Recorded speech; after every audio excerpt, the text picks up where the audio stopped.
Please welcome Scott Fawcett.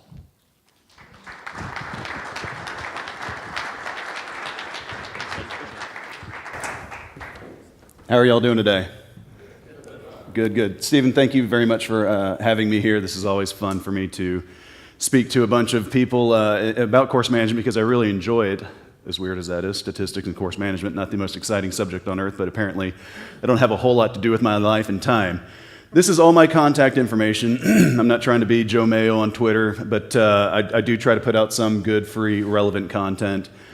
Feel free to send me an email, and I'll follow up. Hopefully I'll say something that you find at least moderately entertaining today or somewhat informative. As Stephen said, well, first of all, I'm going to go fast. I'm not going to go quite as fast as I was planning on originally, but I'm going to try to give you 25 years of golf playing experience. I'm a former playing professional in about an hour and 10 minutes. My normal seminar takes about 4 hours that I created a few years ago. But anyways, as Stephen said, I caddied for Will Zalatoris a couple years ago. Well, I used to play professional golf from 96 through 2001.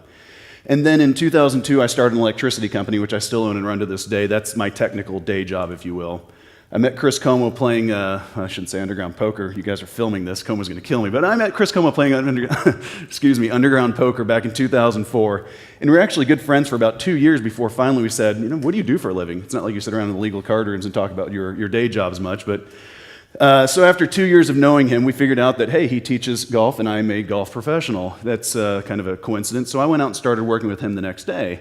And this was back when he was just at the Golden Bear still, and I wasn't necessarily the model for a lot of his chipping strategies, potentially with Tiger, but I was his first good playing.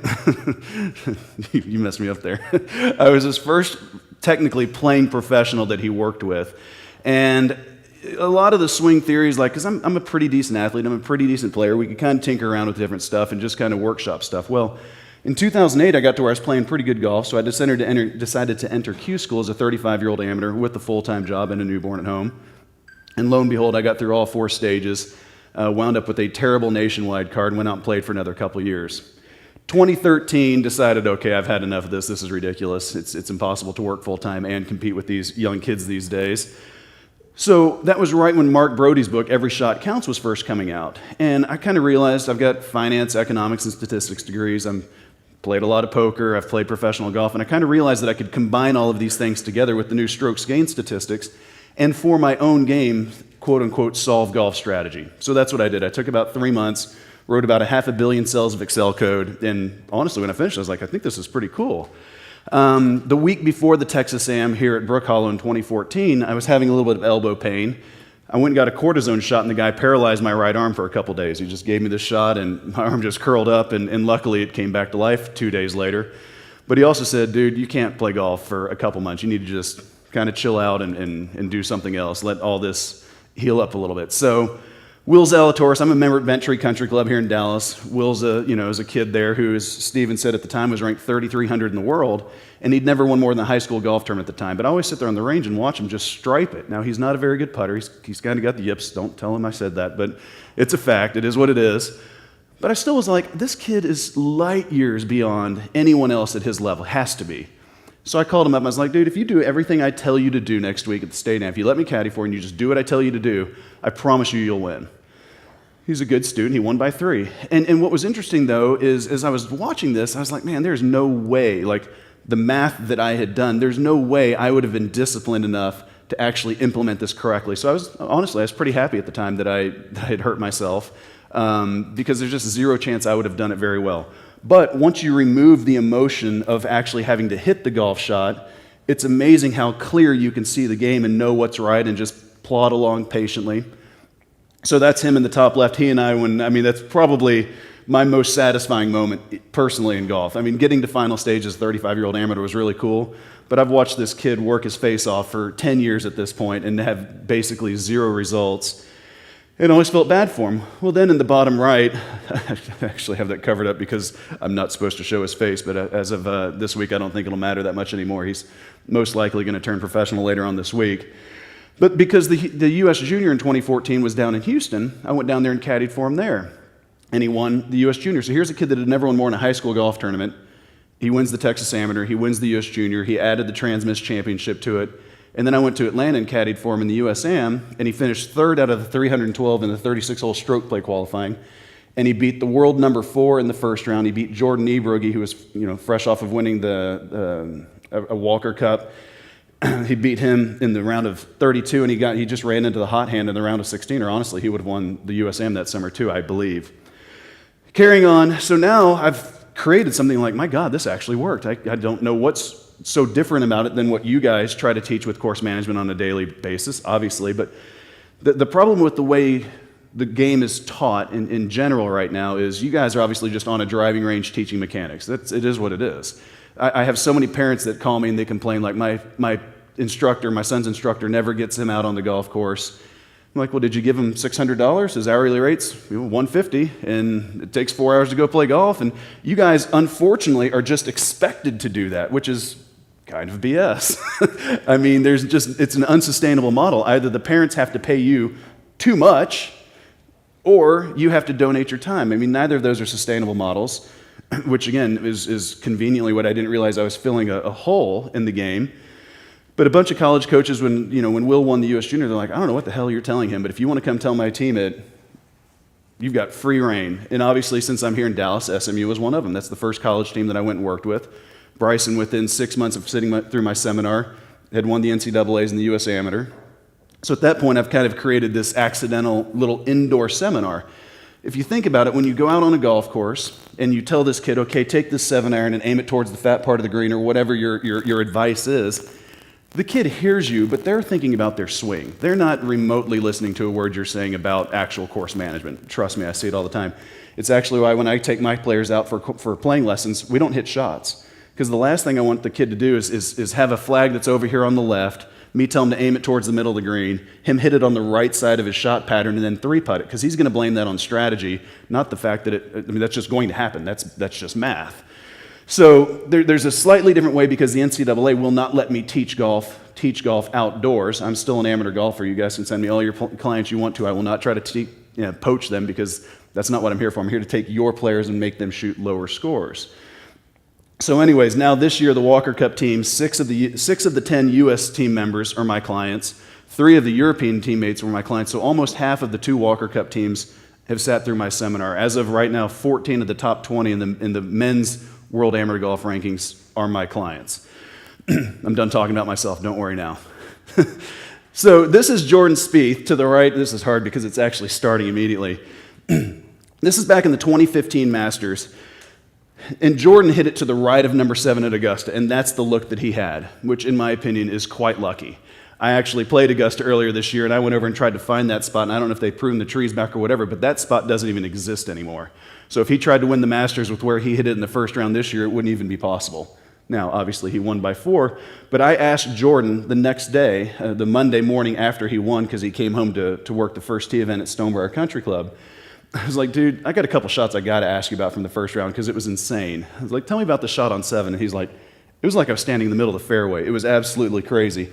And now if you watch him hit this, I mean, it literally is just like he's got a 7-iron from the dead center of the fairway, throws it up there to 10 feet. And this is why I say we're going to look at things a little bit differently. And the first one is that just winning requires luck, period. This isn't tennis where if I'm better than you, I'm going to beat you every time for the most part. Golf requires a little bit of luck. I can't play any golf right now, but I could still potentially beat Jordan on any given day. It would probably take a lot of days, but it is possible. The audio is not working, but that shot right there, as the ball was in the air, he was just yelling, oh my God, get down, get down. I asked him where he thought that one was, and he said he thought it was in the back trees. Oh, there it is. So now he walks up there and just completely fans the putt, and it goes in.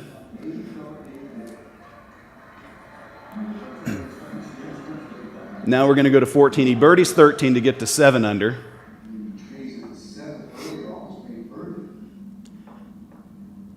Sorry for the poorly pirated video. I didn't ever actually intend on making a seminar, and this was the only video that I had of it.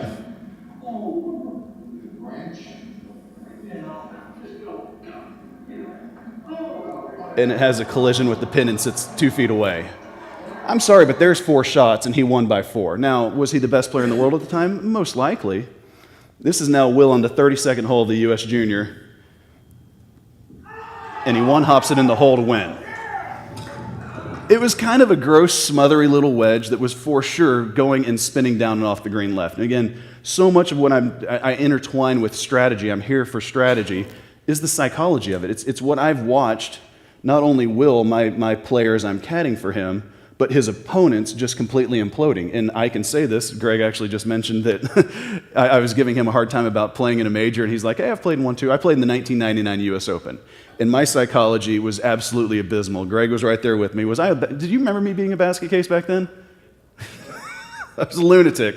On the 10th hole of the second round of the US Open at Pinehurst, the one that Payne Stewart won, I kind of fanned a 3-wood off the tee, and I was walking off the tee. I just buried my 3-wood in the ground and kept on walking. And the USGA official with us came walking up, he put his arm around me, he goes, you're a Hooters Tour player, aren't you? And I was like, I am, sir. But at this exact moment in time, I don't really need you to rag on me. And he's like, no. I just wanted to let you know, A, congratulations on playing in a major. It's a great accomplishment. But B, if anyone else in the field had done that, I would have fined him $5,000. And I said, well, the USGA looked pretty stupid finding me $5,000 because I don't have it. And his immediate response, which was amazing, was not as stupid as you look with all that mud on your shirt.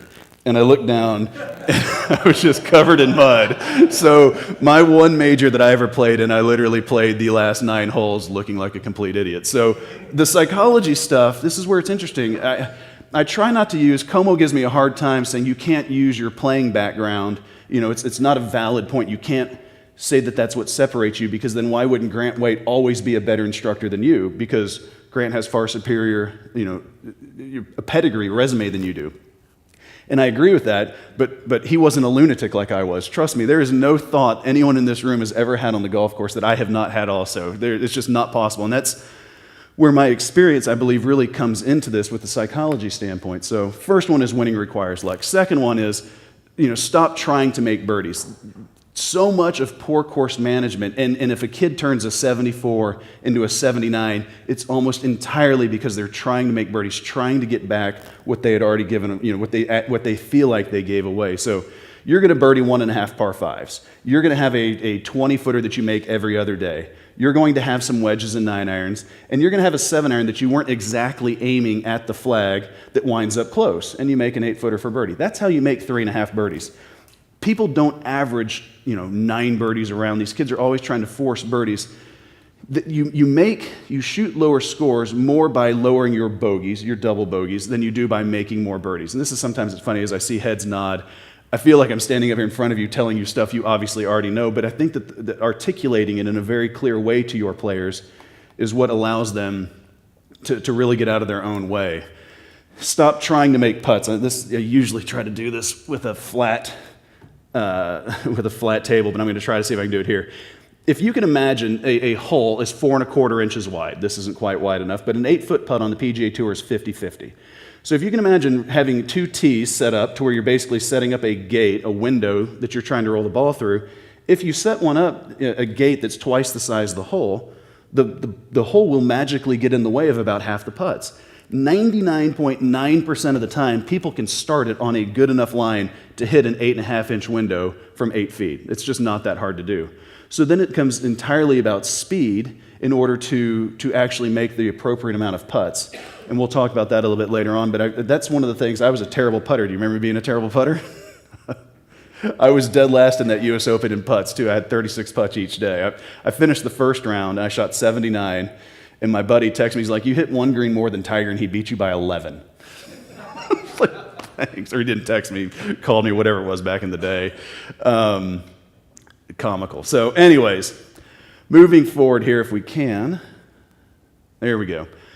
So what I did back in 2013, I basically quantified the size of the shot pattern of how big from 160 yards, from 140 yards. I quantified how big my shot pattern was. Indoors on Como's TrackMan out at Glen Eagles. I figured this out, and then I went to my home course, Bent Tree, on Mondays, and I laid out a huge rope grid, and then I checked to see how much larger it got outdoors now with slightly variable winds, with all these different things. So here's my indoor pattern, here's my outdoor shot pattern. I then made an assumption as to how much larger it would get when I'm not just hitting 8-iron after 8-iron, okay? So it gets slightly larger because you're hitting driver, then a sand wedge, then a 3-wood, then a 7-iron every 12 minutes. Like it's just going to be bigger, in my opinion. But this right here, this is kind of hard for me because I usually try to click around. So if we're coming in from the bottom, moving up, That's what your shot pattern for a right-handed player looks like. I don't care if you cut it, I don't care if you draw it, it's obviously tilted slightly long left to short right, with basically everything from an 8-iron and longer. One thing that is interesting is you have to know where the center of your shot pattern is, and this is probably the hardest thing for me to teach when I'm working with 100 people or however many happen to be sitting through a seminar, is people see things differently. So John Sinclair and I have these arguments all the time. Argument's the wrong word, debate, if you will, where John thinks that your aim is just wherever his body lines are. So John's like, I will never hit it left of my body line. So he's just lined up down the left and basically hitting a block cut. It's the exact same way that I do it too. But I consider the center of my shot pattern, regardless of where my body lines are, to be what your actual target is. I don't care if you're drawing it, fading it, skying it, topping it. The center of that shot pattern, in my opinion, is absolutely what your target is. If I were sitting here with a shotgun aimed at Greg's head and I pulled the trigger and hit the guy sitting next to him, would you say I was aiming at Greg or I was aiming at the guy sitting next to him? I would say I'm aiming at the guy sitting next to him, even though I thought I was aiming at Greg. Again, this is the reason I belabor this point, is because I think this is the hardest thing to get people to understand. But more importantly, kids need to understand that this is a question that you need to answer. I shouldn't just say kids. I focus so much on juniors and collegians. But any of your players, they need to understand what they do to create their shot pattern. And distance matters too. You won't have a perfect 50-50 distribution, long and short. It'll be 45 long, 55 short because of mishits. If I've got an 8-iron that I hit 160, I'm not going to all of a sudden just hit it 170, but I might accidentally mishit it and hit it 150 or anything. So your shot pattern with distance-wise will be slightly skewed short. And this is, again, where I try to use the PGA Tour stuff so much for kids to really understand. These are just shot link images once you have the credentials to log in. This is number 13 at Riviera, and I make these packets for my tour players. I've got 15 guys on the PGA Tour now that I work with, and I make these packets on a weekly basis for them so that way they can remember where last year's hole locations are. But on 13, with the front hole location, they average 4.21 strokes to hole out. That's interesting, whatever. But the middle pin, they average 4.03. Now, you guys all know, well, obviously that middle pin's an easier pin, correct? If I take, with just some very basic coding, the shots from the middle pin, the shots on the right, and I hole them out to the pin on the left, their scoring average actually drops. So I'm taking an arbitrary point in space, and their scoring average actually drops simply by just getting the ball onto the green in a more efficient manner. And this is, again, where you have to stop trying to make birdies. I gotta walk over and do this. I hope everyone can see it, but if you take all of these shots and you shift them 6 yards further into the green, your birdies become pars and some 3-putts. Your pars and bogeys actually become your birdies and pars, and all of these stupid bogeys become much easier up and downs. That's how it works. I mean, it's sad, but you make the same amount of birdies, but you make them with slightly different shots and clubs, if that makes any sense. And I think the easiest one to see this with, number 9 at Colonial. Most of us, I assume, have played it or at least familiar with the hole. The front hole location is the hard one. That's why they put the pin there in the final round every year. It's actually the lowest scoring average because they're forced to not be stupid. There's a lake. You can't do this. You can't do 13 from Colonial. It's weird that if I point it over there that it works. You can't do the left screen here on 9 at Colonial. They're forced to not be idiots. And the scoring average goes down by 0.14 strokes versus the back pin by 1/4 of a stroke in 2016. It's insane, but I see this every single week on tour. If there's a lake short, that's actually where the lowest scoring average is because they're forced to abide by sanity. But so I've got this shotgun analogy, again, where I sound like kind of a crazy person here. I've already tried to shoot Greg in the head, and I've got a Homer Simpson with a shotgun here. But effectively, these guys, to me, they don't look like they have a clue where it's going. I mean, it's just a giant shotgun blast. We've got Mike Weir way over there to the left doing whatever it is he does. It's just, I'm not impressed by that. And once you take college kids who are really, really physically advanced, there's some kids that I watch in college, I'm like, you gotta be kidding me that your scoring average is 72.5. It's just truly abysmal, some of the stuff that I see. But it's because they don't have the patience of knowing that we need to just wait out golf. We have to wait out our birdies. Again, using all these shot link images, this is literally, it's kind of funny because I try to throw some comedy into the show, but This is Mike Weir again. This is Bubba Watson. That's 176 yards. Like, that's insane if you think about it. But more importantly, some guys are hitting drivers, some guys are hitting three woods, but the driver shot pattern is about 85 or 90 yards wide on the PGA Tour. Literally, they can barely keep it on a football field. But because they have this patience and discipline, I truly believe, the guys on tour, they've got some physical skills, but numbers 50 through 150 and probably the top 75 on the web.com tour are almost completely interchangeable in my opinion, aside from the mental game, aside from the patience and discipline to actually just plod your way around a golf course. Even though Garrett Kramer says that the mind isn't a thing or it's some free-forming thing, I don't get it, but that's the difference. It is not physical skills. It is absolutely mental skills and patience and strategy. Don't worry, I'm not going to belabor this much more, but I really want you guys to see how I approach psychology and mindset, because the strategy stuff, especially in a room of intelligent humans like this, it's just not going to be that hard to teach you. This is now a PGA Tour player with a 135-yard wedge. The 05 shot is 50 feet long left of the center of his target. The 07s and 13s are 60 and 70 feet short left. The 03 shot is out there 50 feet long right. Is that very impressive with a pitching wedge from 135? Not really. It's Tiger. That's where Tiger has hit all of his tee shots in the final round of the ShotLink era on 17 at TP Sawgrass. If you think about it, the pin is always in the exact same place, and the tees are always in the exact same place. It's always 135 yards on Sunday. That is where his 9 shots in the ShotLink era have gone. So if you think that in 2012, when he hit it to 6 feet, that he stuffed it on purpose, then you also have to think that in 2005, he hit it in the back left leg for some reason. He's just managing this shotgun better than anyone else in the game, probably Nicklaus if we could prove it out. But you can get into all these images and actually prove out where his targets effectively are once you've looked at millions and millions and millions of golf shots. So real quick, because I don't want you to, I'm sure everyone in here knows what strokes gained is, but it's so simple to explain that I'm just going to go and let you know. On the PGA Tour, an 8-foot putt is 50-50. So it takes you an average of 1.5 strokes to hole out from 8 feet. So if I make an 8-foot putt, I've moved it 1.5 strokes closer to the hole in 1 stroke. I, in essence, gain a half a stroke. If I 2-putt it from 8 feet, I've moved it 1.5 strokes closer to the hole in 2 putts. I, in essence, lose a half a stroke. So if in 2 holes I make an 8-footer and I miss an 8-footer, I've had 3 putts in 2 holes, that's 1.5, I'm even. Does that make sense? Pretty simple. Well, because of ShotLink and Mark Brody's genius, we know how, to every inch what it takes to hole out on average. On the PGA Tour, from 100 yards in the fairway, it takes an average of 2.8 strokes to hole out. So they're making birdie roughly 22% of the time. They're making a couple stupid bogeys, and then they're making a whole bunch of pars. So 80% of the time, they're making par from 100 yards and closer, 100 yards in the fairway on tour. And again, kids, I ask this question every time, what do you think the average score is? I've yet to have anyone guess higher than 2.8. I've had a couple guess 2.8, but basically expectation management, they're always guessing 2.5 or 2.6. They're thinking they're making birdie 50% of the time. It's just not the case.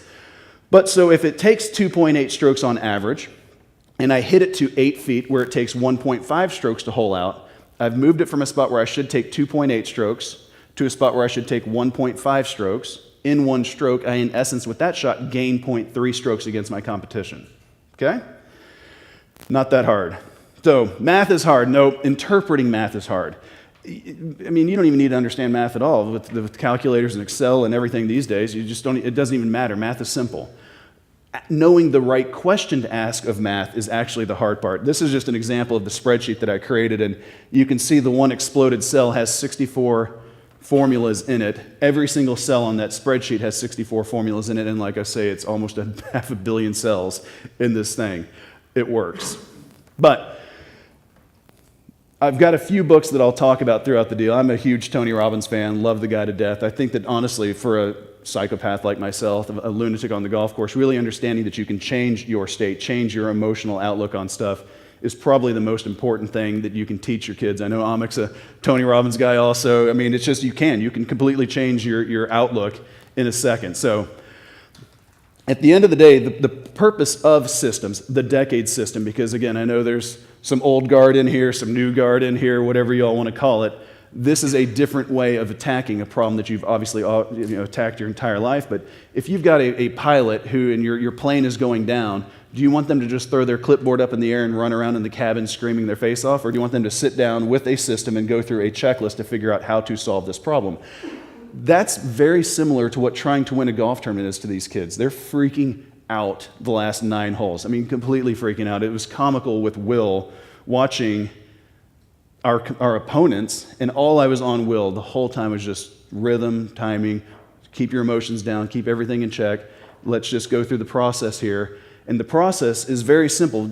Creating a system to solve what seems like a complex problem can be very simple, such as if I said I'm going to create a new numbering system, rather than using 1s and 2s and 3s because they're so strange looking if you actually think about it, and we were just going to use straight lines.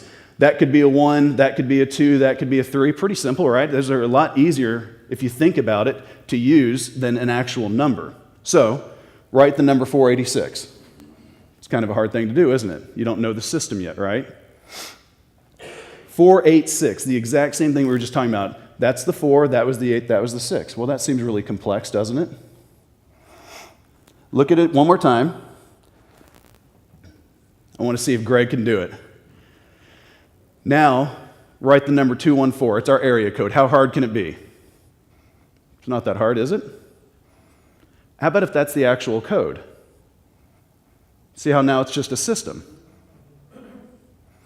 Now write the number 214. It's not that hard to do, is it?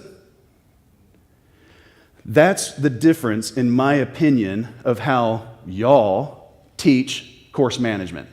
You're just out there taking a 14-year-old kid and saying, hey, this pin's up against that lake, aim it towards the middle of the green or do this. Technically, that it's just not helpful. It's helpful-ish, but the kid still has to learn what that means on their own. They still have to see that same shot 1,000 times and screw it up a whole bunch in order to actually come up with anything.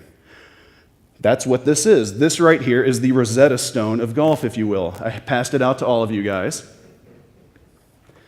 And as simple as this is, and as silly as it is, because I literally spent countless hours on Excel and math and spreadsheets, and honestly, if Amik and I had said, you know what, let's just go create a course management system, we probably could have done what the math actually spit out in about 3 hours on 18 green of the Queen's course.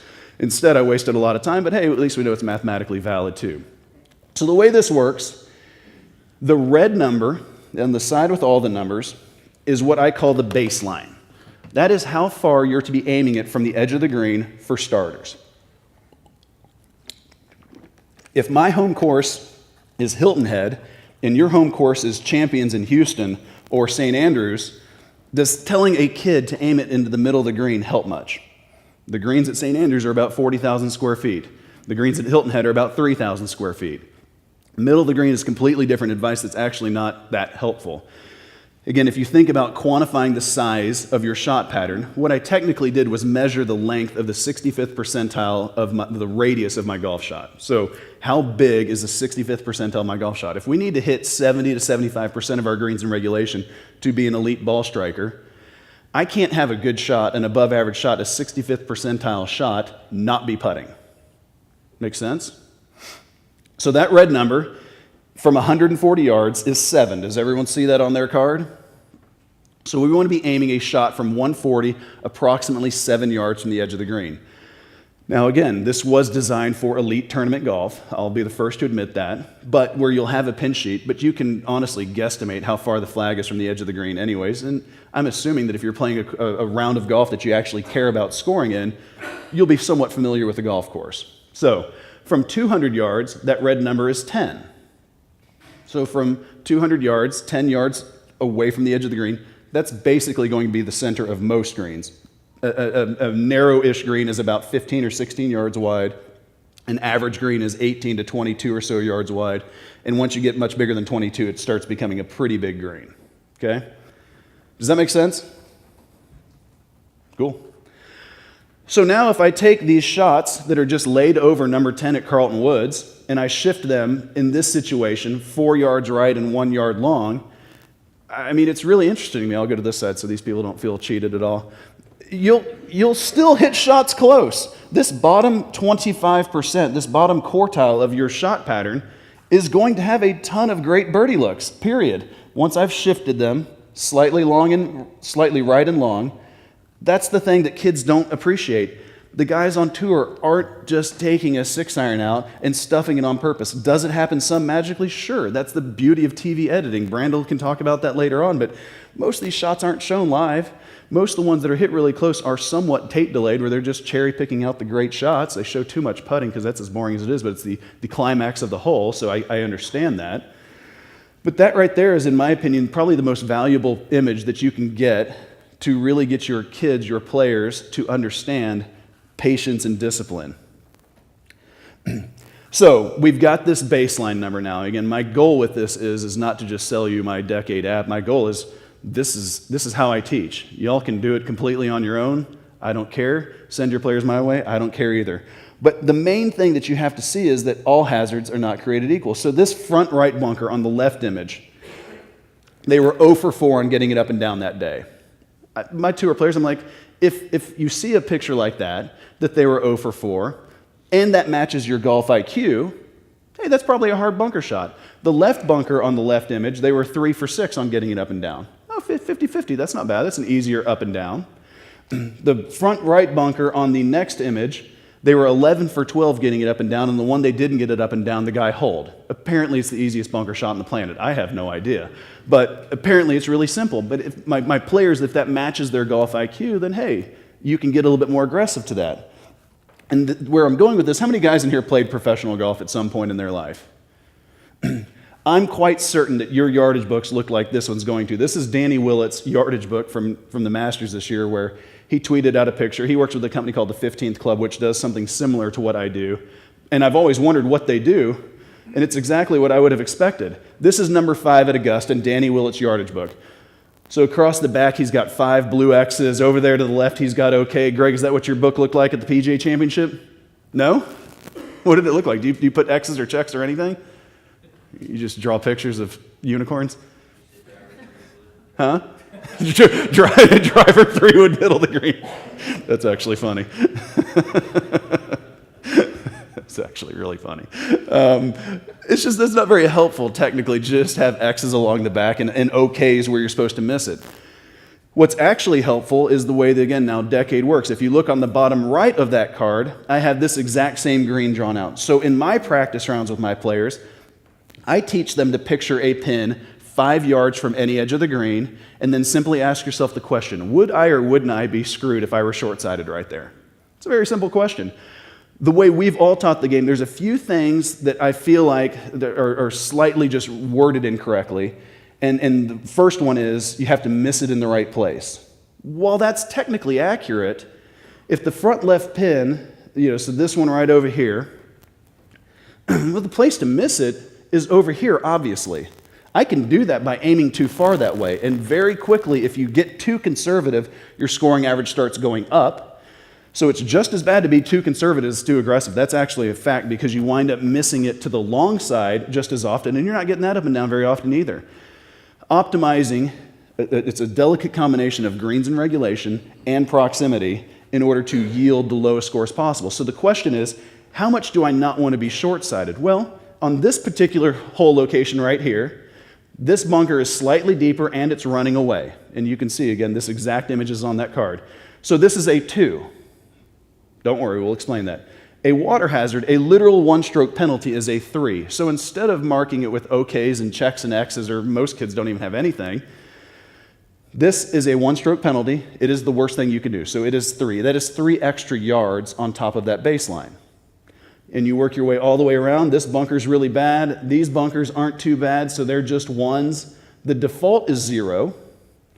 It either needs to be materially harder or materially easier in order to actually start adding and subtracting. Well, then you work your way all the way around to the front right, and it was, I don't know if any of you guys have ever played the Nicklaus course at Carlton Woods, but it's actually fairway run-up that angles down towards the hole. So if the ball lands over here, your shot's going to get progressively shorter, as opposed to most times when you have fairway run-up, your shot gets progressively longer. You don't subtract. Just because something is easier up and down than it would be out of the rough does not mean that it's a better situation than actually just being on the green 30 feet and putting. Okay? Stop trying to make birdies. So these are yards additive to that baseline number. So if we have the front hole location and we're 147 yards, I want you to use the 140 number, which is what? 7. It's located in a very difficult position against that deep bunker that runs away from it. So 7 plus 2 is 9. This hole location, again, we're playing in a golf tournament, so we've got a pin sheet. This hole location is 4 yards from the left edge. 9 minus 4 is 5. Aim it 5 yards towards the fat side of the pin. That's probably the advice you guys would give your kids, right? Now let's say we've got the front right hole location. We're 139. Use the 130 number, round down. What's the 130 number? 7 again. 7 minus 2, because it's located against an easy hazard. 7 minus 2 is 5. The pin is 4 yards from the edge of the green. 5 minus 4 is 1. 1 yard from the edge, towards the middle of the green. That's what you guys would probably tell your kids in that situation, correct? But now instead of just walking them through randomly, and then they have to actually go out and implement it themselves, this is just very basic math. Any kid can do this that can actually get a golf ball airborne. 9 minus 2, it's not that hard of math. 7 minus 2, 5 plus 4. And again, the target is just the center of your shot pattern. So for John Sinclair, his body lines would be over here. This is what he would be thinking is his target. But then he would have every shot finishing right, and I would say that the center of his shot pattern is actually what he's aiming at, in my opinion. But again, that's just where you have to figure out how your kids, how your players, God, I keep on saying kids, how your players view these golf situations. Because now, when you've got, one of your better players goes out and plays a golf tournament, Cameron Wilson, who won the NCAA championships 4 years ago, is one of my clients. He had the 36-hole lead in Panama on the Web.com tour this year. He calls me after shooting 74-5 in the third round and dropping to 33rd place. And he calls me, he's like, dude, I screwed up number 3, but I can't figure out exactly what I did wrong. I'm like, okay, walk me through it. He's like, well, I was 175 to the pin, 180 to the hole, and the bunker long was dead, so that was a 2. What'd you do? He's like, I just tried to fly to 7-iron, land at like 170, skip it back there to 175. I'm like, okay, 180, what's our baseline number? 9. 9 plus the back bunker of 2 is 11. He's 180 to the back edge, minus 11 is 169. I said, okay, Cameron, if I told you you're 169 and that's the only information I gave you, what club would you hit? He's like, that's an 8-iron all day. Perfect, you just hit the wrong club. You were trying to make birdie. I could diagnose that, halfway around the world from the guy, and that's something that you guys can actually do with your kids too to now make them learn these lessons much quicker. Sam Burns, who just shot 22 under at Craig Ranch last week in one of the more amazing displays of golf I've ever seen because it was miserable out there. Sam and I worked together when he was the number 1 junior in the world 3 years ago. He goes off to LSU. He doesn't have a very good fall, and he calls me up in January. He's like, dude, I got to be more aggressive to win on this level. This just isn't getting it done here. I'm like, cool. You've got the information in your head now. Go out there and learn if it works or not. He goes out and he doesn't play very much better that spring. My phone rings in July, and it's Sam, and I answered. I was wondering if you were going to call or not. And he's like, dude, now I see it. I've made the same mistake 3 weeks in a row, but I see it only because I'd had that knowledge in there. He's like, I don't know that I would have recognized that I was just a yard or 2 off. I'm all in. And from that point, the guy won 5 times in college last year, was the Nicholas Trophy winner, which is the Heisman Trophy of college golf. Just turned pro, got a couple $1 million, and life is good. Sometimes it is that good. Sam will be the number 1 player in the world at some point. The guy is phenomenal. He just shot 22 under. He shot 4 or 5 under on Wednesday in that 45-degree rain. It was the most miserable day I've ever experienced on a golf course. And he somehow shot 4 or 5 under and shot 22 for the week. I mean, it's insane. But again, that's the kind of power that having a common lingo with your players, what that can do for you. I'm going to buzz through a few of these because I want to get a little bit more. So wind. This is where I love PN Lin. I'm nervous again. Is this thing recording? Oh boy. No, I do love PN Lin. I think they're fantastic. They teach life skills. Hey, it's great if you actually do create the number 1 player in the world. That's awesome. But PN Lin actually value creating a better human, very Tony Robbins-ish, and I love that. But the one problem that I do have with them is calling your company Vision 54. If you take a guy like Bryson DeChambeau, who's a little type A freak, and you tell him you can shoot 18 under, he's going to believe that. And then when he's only 2 under on 18 and feels like he should be 5, he's going to start pouting and moaning, which is exactly what he used to do. But once you get this expectation of you don't have to shoot 18 under, and the main reason that I say this is even if you were perfect, even if you had a magical golf ball launching cannon, you could not shoot 18 under because wind is not just 10 miles an hour. It's fluctuating, obviously, right?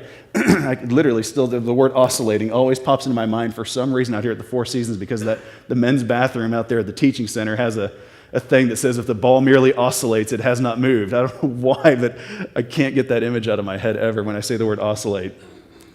But wind, as you can see from this TrackMan study, if we have this golf ball launched at 14.7 degrees, at 6,000 RPMs, whatever the number is, it carries 184. Into a 10-mile-an-hour headwind, it carries 166. Into a 20-mile-an-hour headwind, it only carries 143.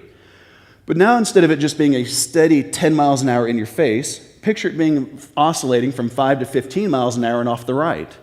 You could hit a shot and then 10 seconds later hit the exact same shot that gets hit by a 7 or 8 mile an hour different wind. Those balls could go to a 30 or 40 foot different place. So 90% of the time when people are like, what happened to that shot? It was probably just a slightly different wind than you could actually feel. So for wind, if it's blowing from 0 to 10 miles an hour, what's the tens digit? 0. Just use the baseline. If it's blowing from 10 to 20, the tens digit is 1. You add 1 to the baseline, get slightly more conservative. Blowing 20 to 30, add 2. Blowing over 30, add 3, or don't play. It's very, very simple. So now as the wind, as the conditions, as you have less control of your golf ball, proper course management will force you to get slightly more conservative. Side hill lies and uphill and downhill lies. I grew up at Glen Eagles. There's not a whole lot of side hill and uphill and downhill lies. It's flat as a pancake. I'm not very good at that. So for me, I might need to add 1 or 2 as a 7-iron's hanging a little bit below my feet. For someone from Denver, they may not have to because it might be a much easier shot for them. This is where it's part art, part science. I mean, even to the modifiers, there's a guy named Paul McBride who was a European Walker Cupper this year. He's the best bunker player I've ever seen in my life. I mean, a bunker can be 0 for him that might be a 2 for me. I mean, one of my best friends at Bent Tree, it's a 5-stroke penalty when the guy gets in a bunker. He can't get it out. So he needs to treat those things like water hazards. Anytime it pins against it to get slightly more conservative. So at the end of the day, now again, if you look at your card on the right side, decade is just an acronym. First thing you have to know is distance, obviously. We've all got our lasers, shoot your distance, round down, use that number. E expectation, that's what the blue column is. That is what the PGA Tour takes on average to hole out from that far. So what's the blue number from 200 yards? 3.19. That's pathetic, honestly. Like, I hate saying that as a twice-failed playing professional. I can't really stand up here in front of a bunch of people and say that's terrible when it's apparently better than I could ever do. But once I take these college kids that's like a 5 or a 6-iron for them, and I'm like, just fire this thing into the middle of the green, 2-putt it, and you're picking up 0.2 of a stroke against the PGA Tour, I can assure you that's going to work against college and amateur golf. And all of them are like, that's just not that hard to do. I don't know how many of you guys have ever played Bent Tree before, but number 8 at Bent Tree is a 223-yard par 3 from the tips. I've been teaching this for 3 years now, and granted, I don't play much golf anymore, so this isn't like I do it every day, but I haven't missed that green in 3 years now. I just take my 3 or 4 iron, depending on the wind, and I line it up in the left center of the green, and I'm just trying to hit some sort of a flary shot, and I have not missed that green, and that is, again, on the PGA Tour, the average score would be roughly 3.25. It's just not that hard to do. And again, this is all commensurate to your skill set. I don't care if you shoot 80, 90. Obviously, we've got a female instructor in here. This works the exact same for men and women because the golf ball doesn't know what's hitting it. Bubba Watson versus Tim Clark. Bubba from 160 is hitting wedge. Tim Clark's hitting 7-iron. The actual size of their shot pattern is not materially different. Bubba has an advantage because of height and spin, but the size of the actual shot pattern is not that big of a deal. I had a group of 10 Silicon Valley billionaires bring me out for a little private seminar back in May, out to Palo Alto. And 2 of them brought their 60-year-old wives along. And I was like, oh my God, this is going to be so boring for you guys. Seriously, I'm not, if we're 3 hours into this and you're dying, don't worry. I'm not going to be offended if you want to get up and just walk out.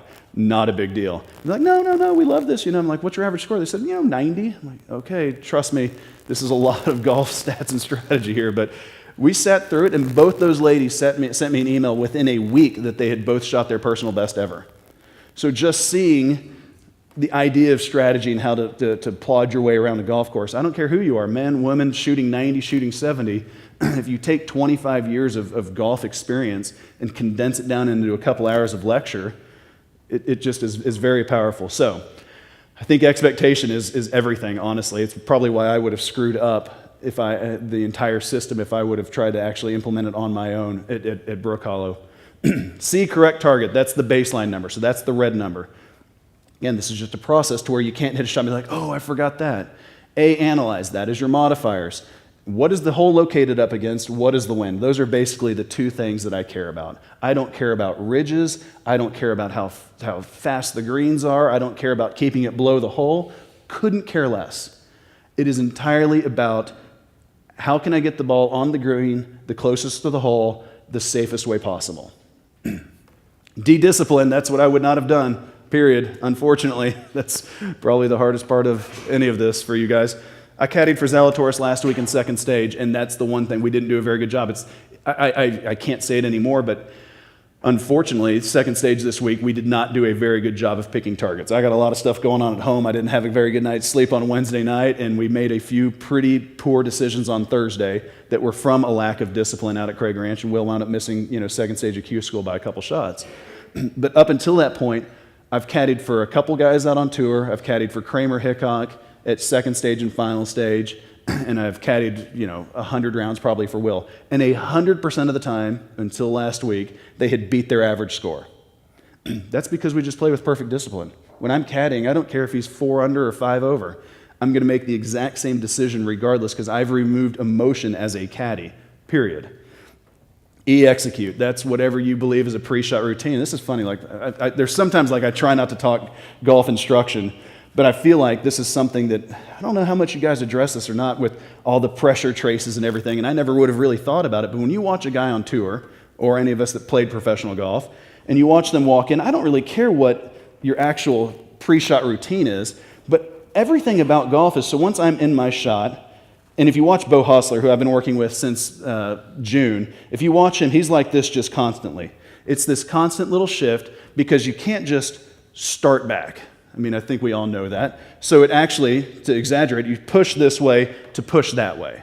And I never really would have thought about how much that timing has to be ingrained. As I'm watching Will, you could literally take the club out of his hand and everything, and I could snap the second he's about to start his swing because I can see this, he's got this little waddle, and then you can see this, Bo Hostler, you can count it, it's 31 times. Do it next time you watch him on TV. 31 times, how you can possibly have that so ingrained to where he's kind of dumpy, he's just kind of looking out there, and then it just goes.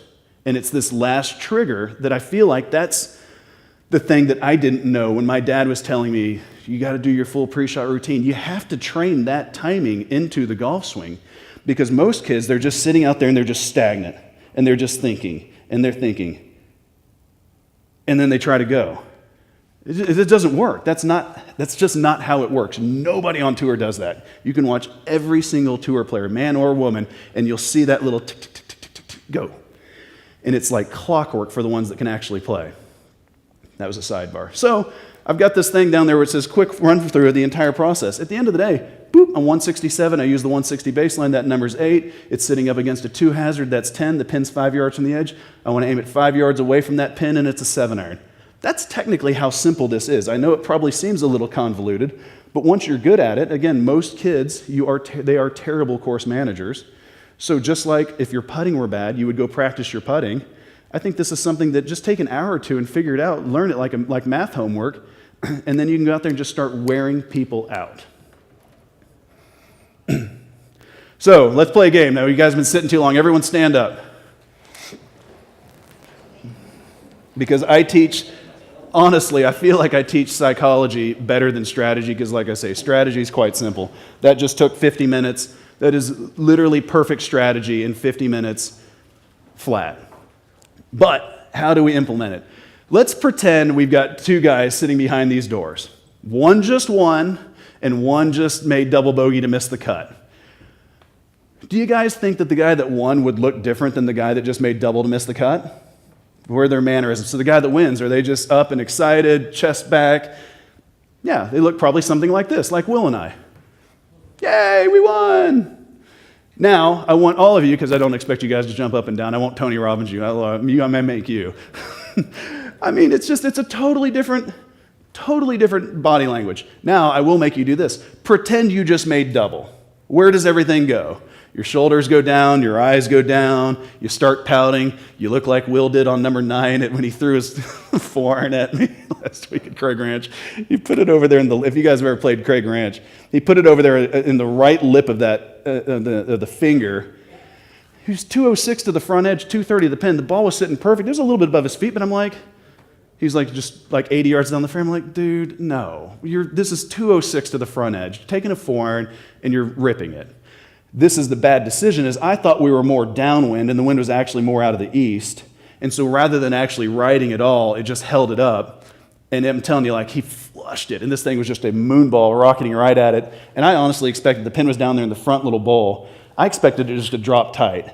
And it barely carries and kicks back down in the water, and he was posing on it too, and he was like 10 yards up walking. And then when it came down in the water, he literally turned and rifled the forehand back at me. And like I had to jump, and it shot down to the bunker. I'm like, son, we're not doing that anymore. But at the end of the day, then he had to pout for 30 or 40 minutes. He bogeyed 10 and 11. It's just this amazing. Whoa, that thing just fell. You look like this guy. I mean, who's the biggest pouter on tour? It's Bubba. I mean, all of us, you can see this mannerism, you can see this downward energy. That's not fair to Bubba, but this is actually more of what he looks like constantly. Bubba is the best strokes gained player. He's the best player on tour during the ShotLink era. So since they've had all these strokes gained statistics, he's the best overall. But he misses 27% of his cuts because he's a pouting crybaby. It's just a fact. It is what it is. He's probably depressed. He's probably got a little bit of something going on up here. All right, y'all can sit down now. Body language is everything. You guys know that. You probably teach that, I'm sure. I'm not going to bother with this example because we beat it to death. So right here, 130 yards. We're going to go through one example, and then we'll continue on. 130 yards, what's our baseline number? This is number 3 at bent tree with the back left pin. 7. What do we have left? Water. How many do we add on to that baseline number for water? 3. 7 plus 3 is 10. This pin is 5 from the left, so we aim it 5 yards right. Center our shot pattern, whatever you want to call it. Now, I fade 100% of my golf shots. Do I want to fade it to this back left pin? Not really. But once you've chosen the mathematically correct target, fading it's not as big of an issue. So how can I know what 5 yards right is? Well, the flag stick's 2.5 yards long. If you visualize laying the flag stick down and then grab another flag stick, you'll see those trees in the back. I want you to find the most obvious thing that isn't the hole to aim at. Pretty simple. So I would just tell a kid, it's a 130-yard shot at those trees. If you guys can barely see it, this is a little bit smaller than I usually do. Now, whoa. What did I do there, buddy? There we go, cool. Now, if that's my shot pattern, will I magically hit some shots close? If I go out and play 72 holes or an entire season, or more importantly, an entire career, and I play them correctly, I will get some win percentage that my skill is capable of. Tiger only won 23% of his golf tournaments. He's the greatest player, in my opinion, to ever live. He only won 23% of his tournaments. He only won 14 majors. Federer and Nadal have just as many French Opens and Wimbledons as most of the best players in history of golf ever do. Golf is a hard sport. Golf is not fair, unfortunately, and as a result, it requires a lot of luck, and it just requires you plodding your way around. But this is exactly the kind of images that really help the kids, more importantly, kids for sure, be patient. We'll see if this next video will work or not. So this is me hitting a 7-iron out on Bent Tree's range. And I would have told you at impact that was a great shot. It's about 15 feet left of the pin. That's the shot that I accidentally would have stuffed to that left hole location. And this is why one of my players that won a USGA title, I've been teaching this for 3 years now. I've had 8 different players win USGA titles in the last 3 years. 8. I can assure you there's nobody else coaching golf that have 8 players win USGA titles. I don't even coach golf. I don't talk a single mechanical thing at all. I've had them work with Cameron McCormick's instructors, Bryson, Will. The instructors don't matter. That was wrong. The instructors matter. I meant this works with any instructor. They're interchangeable. That didn't come out right, sorry. So this was for one of the kids. And then with the pin on 17 tucked away to the left, you got 30 or 35 feet of green to work with. You went out and attacked that pin. And his answer was, yeah, I wasn't trying to go with that pin, I'll tell you that. I got pretty lucky, but that's why I try to play smart at least. I've been sticking to a system this week called Decade Golf, and it just really helps. That was a very candid response from this kid saying, dude, I wasn't aiming at that pin. I can assure you of that. And he plodded along because with the way he did it, he had a chance of it finishing the left side of his distribution. He had a chance of his opponent making bogey. He had a chance of just tying the hole and doing the same thing again on 18 or in the playoff. If you do this correctly, you will get a certain percentage of wins. I'm not going to bother with this because I want to get to some other stuff. Don't worry, I knew I was going to do this. So what if I don't have a pin sheet? Well, just the same way that if, in the exact same vein that if I'm using the flag to guess, to know how far I need to be aiming towards the fat side of the pin, you can use the length of the flag stick to effectively guesstimate how far it is from the edge of the green too. In this situation, it was 5 yards from the edge. You can use that flag stick to basically guess that it's 5 yards from the edge. I do think it's worth going through the steps even in your practice rounds for sure. I'm not going to bother with this or this. Hold on, because there's the other stuff that I think is just as important. Actually, I'm going to go with this one. The idea of leaving it below the hole. We've all said that before, correct? In order to leave it below the hole, you have to shift your entire shot pattern short of the hole. You have, by definition, made the average length of your birdie putt twice as long. That's not going to work out. Now, yes, there are times when you're going to hit this shot and you're going to be up here above the hole and you're going to think, man, I wish I wasn't here. The only way to not ever be there is by having a putt twice as long, on average. And that's not going to work out. So again, if you just go out and you say, maybe this week I'll have it finish in the lucky side of my distribution a few extra times, maybe it's my week to win. Who knows? The better you are, the tighter your pattern, the better your odds are of that happening. But there's nothing you can do to actually go out and make that, force that to happen. Decade is from the fairway only, period. When you look at this shot right here, this is Rob Rochelle out at TPC Scottsdale right before the FBR last year. He's hitting a 7-iron from number 9 fairway, came out with 7,200 RPM of spin. Cool. How do you control any ball in any sport? Ping pong, bowling, basketball, football. Technically, the tighter the spiral, the more stability that ball has. Golf. It's by not only putting spin on it, but a consistent amount of spin. So if I'm in the fairway and I put 7,200 RPM of spin on it, and then I go into the rough and it's buried, it's not that it's hard to get it out. That's obviously a problem for the left shot, but it comes out with 1,300 RPM of spin. He told me that on the right picture, he laid that rough down as much as he could with his hand, and then he set the ball on top of it. And it came out with 50% less spin. It's not that getting it out of the rough is hard, it's that you're losing spin and you don't know how much before you hit the shot, period. So as a result, you have to get more conservative. If you're in the rough, you add 2 to the baseline number and you only get more conservative from there. Pretty simple.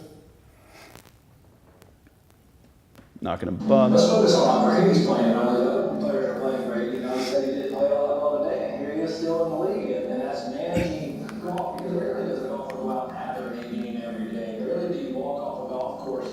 I can think of a couple rounds I've played where you walk off and say, that's not as good as I could have shot. I mean, one or 2 rounds in your competitive career that could happen. So that's just the nature of golf. And to manage yourself like he did, being high in the league, and he wasn't playing quite as well as he liked, that just speaks to his abilities and him. It's a dude who shot 59 in the final round of a tour event to win one time, and he's like, I can think of 2 or 3 times in my entire career that I walked off the course thinking that was about as good as I could have shot. We all play this what-if game constantly. You know, it's just the most toxic thing ever. I'm sure Greg and I have sat at an Outback Steakhouse before and talked about all the dumb shit we did that day on the golf course. It's toxic. Do not do that. I mean, again, I know you guys know this. This is where it gets a little weird talking to the instructors and not the actual players. But really enforcing them, like, don't do that. Just talk about, I do think you should explain in a college situation. I tell them to explain their doubles to everyone. And if you made a stupid double, you're running laps. Because we're all out here working on this thing together. If you do something dumb that results in a double bogey, you're doing some sort of laps. But aside from that, man, bad stuff's going to happen. It is what it is.